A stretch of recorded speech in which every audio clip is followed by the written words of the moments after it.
Hey guys, it's Eric. Okay, we're going to talk more about envy. We are going to talk more about envy. I'm very excited.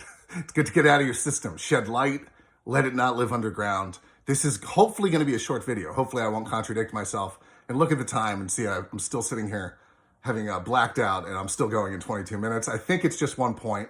Of course, within that one point are sub points. And before I even get to that one point, a couple other things. I want to say thank you to anybody that has left a positive comment, thanking me, acknowledging these videos, aligning to them, resonating with them means a lot and motivates me to do more, talk more about a topic which has definitely characterized a good part of my life, a good part of my thinking and socialization. And it's healthy and fun to talk about, especially because envy in its most toxic forms hides, pretends it's something else, lives underground, hides in plain sight. So to just air it out, talk about it seems to be satisfying. I had no clue if anybody would watch any of these, let alone if anybody would express understanding. I'm glad to not understanding like it's some like hard thing to comprehend, but like alignment. And not only am I hearing alignment, but I'm hearing some voices say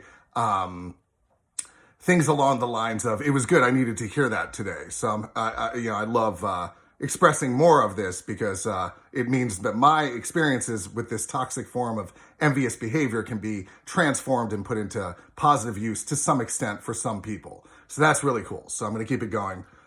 With that in mind, as I keep going, and I have no idea how often, how much, how far, but with all of that in mind, I don't want to say reluctant, but I'm sensitive and mindful and cautious around the idea of making this page into like an us versus them sort of thing. That's happened a lot in the past decade or so in our culture with narcissism and narcissists. Like they are the bad guys.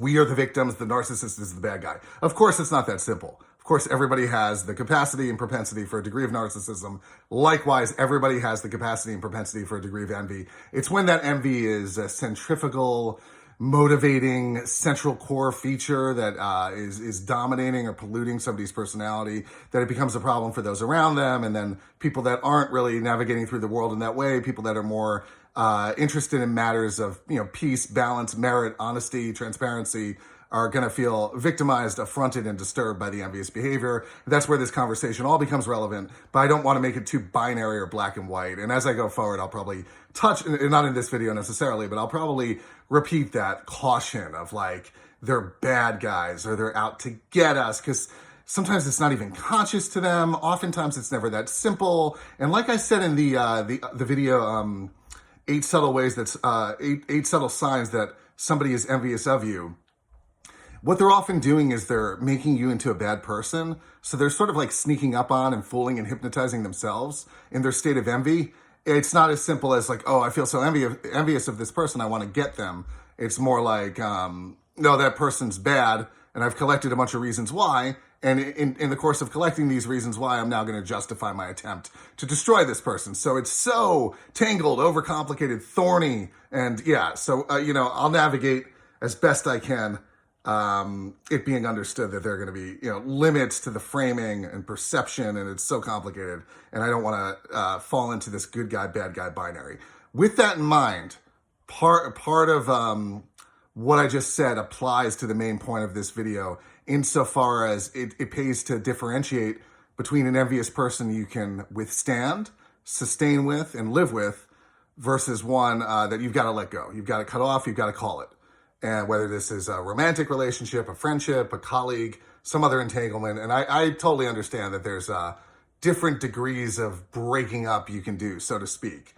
Like maybe the person lives with you, maybe it's a roommate, maybe it's an office space. So you can't just walk away, cut them off, and ghost them. But perhaps you can start ignoring them. Perhaps you can start sharing less information with them, and you can like limit the communication. So whatever the best, most practical, grounded, reasonable remedy is, I want to hone in on the distinguishing feature between a level of acceptable envy from somebody and a level of unacceptable envy. And there's 2 ways I can say it, to the point where before I made this video, I almost thought it was 2 points, but it's actually just 1. But let's start by looking at it this way. Ask yourself with the person in question, how inclined you are to share your good news with them. Like how naturally that comes to you. Now, of course, this question implies an advanced degree of exposure to the person, meaning you've already shared good news with them at least once. So you already have data in terms of their reaction to that good news to know whether or not it's safe or dangerous to share more good news. And maybe you've shared good news, maybe you shared good news once, the response was iffy, more good news, something else could happen months later, you shared it again, then you realize you got that bad feeling in the pit of your stomach, like, oh wow, that really, not only did they really not like that, but they kind of ruined my day and spoiled my good news. What was that? But this person's supposed to be your friend or your colleague or your partner, so you're letting it play out. The other thing that envious people do is they, on their own time, when they're most able and psychologically comfortable to do so, they often will slip in reinforcement and compliments, usually just to preserve the relationship. So it won't happen, probably won't happen the day you share your good news. Quite the contrary. It's like, it's always going to shock and sneak up on them and upend them when you have good news. I remember I had one friend that was always all over me. This was over a decade ago. And I should say, as a side note, thank God at the moment I don't have any envious entanglements. So maybe that's a sign that I'm pretty good at taking my own advice. Although I'm always, it's not like I'm paranoid and on the lookout for it at all times. I'm always aware that it could be a factor in a relationship, as you deal with new people. It's something worth being mindful of. But knock on wood, I'm not dealing with it at the moment. But a decade plus ago, I had this one individual that would never leave me alone, was always calling, always wanted, the friendship, the encounter, the conversations. It was vampiric. I felt my energy was sucked by this person. And I knew the best way to keep, this is so sad. This is such a sad commentary on envy. To keep him away from me for a given day or a given couple days was to share good news, whether it's on social media or an email forward or just directly to him. And it's so sad because that would be like kryptonite. It would like mute and neutralize him and keep him away because he didn't want to get on the phone and talk because he knew that would mean inevitably he'd have to talk about what was going on, which was good for me. And that wasn't working for him. So that's very sad. So as you go through these relationships, well, he also exemplified the other point I was making, which is that on his own time, on days where he wasn't shocked by good developments on my end and dealing with it because of what it said about his own narrative, on his own time, he would slip in positive things here and there, but it was like cold comfort. It was like, it wasn't natural, intuitive, normal, or healthy. It didn't feel good. It was just a way for him to like put staples in the relationship to hold it together. So ask yourself, would this individual be happy per the data available to you if I had good news to share? And if the answer is no, you know where this is going. If the answer is no, I would limit the relationship, break it off if at all possible, limit it if you must as an alternative to ending it altogether. Because the fact is, and here's the kicker and the punch and the whole point of this video, is that the envious person that is not happy about your success or the positive things that are happening to you is the one you have to let go. That's the dividing line. There are people that might have envious traits. They might have an envious streak. This goes on a lot about among men, like with ball busting. They'll say, you prick, you got this, you got your girlfriend's so hot, or you got the nice car, you son of a bitch. They don't really want anything bad to happen to you. They're expressing, it's actually kind of healthy that they would express it through ball busting, which can be a healthy bonding ritual. They're sort of offloading their negative, inferior feelings, but it's not poisoning the relationship. It's kind of a healthy alternative to seeing the nice new car and saying nothing and standing there and going, because it's like an affront to their well-being and their, shriveled, mediocre ego. So, and I don't even have that nice a car. That's not my thing. But you know what I'm saying? If the person, it's such a simple point. Where am I? 8-9 minutes. Okay, fair enough.